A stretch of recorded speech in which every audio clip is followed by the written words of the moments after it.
Hello दोस्तों, आप लोग कैसे हैं? तो उम्मीद करते हैं आप लोग अच्छे ही होंगे।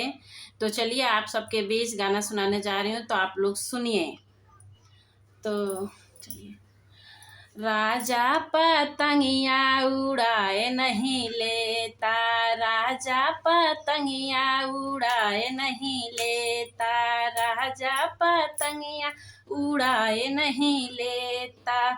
हमारी चुनरी राजा तोहरिया कोटिया, तोहरिया कोटिया राजा हमारी पियरिया, रंगवा मिलाए नहीं लेता, राजा पतंगिया उड़ाए नहीं लेता, राजा पतंगिया उड़ाए नहीं लेता।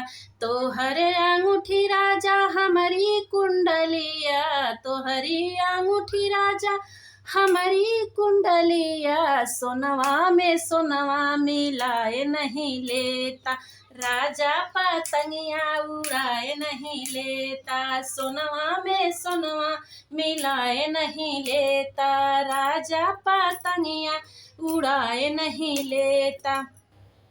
तोहरिया चैन राजा हमारी मुनरिया, तोहरिया चैन राजा हमारी मुनरिया, रंगवा मिलाए नहीं लेता, राजा पतंगिया उड़ाए नहीं लेता, रंगवा मिलाए नहीं लेता, राजा पतंगिया उड़ाए नहीं लेता, राजा पतंगिया उड़ाए नहीं लेता।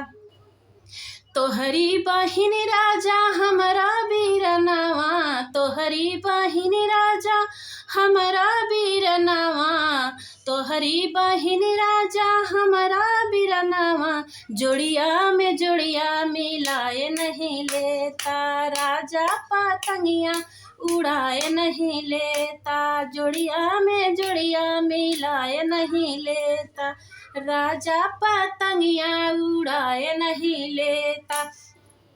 तोहरिया जूता राजा हमारी संडिलिया, तोहरिया जूता राजा हमारी संडिलिया, रंगवा मिलाए नहीं लेता, राजा पतंगिया उड़ाए नहीं लेता, राजा पतंगिया उड़ाए नहीं लेता, रंगवा मिलाए नहीं लेता।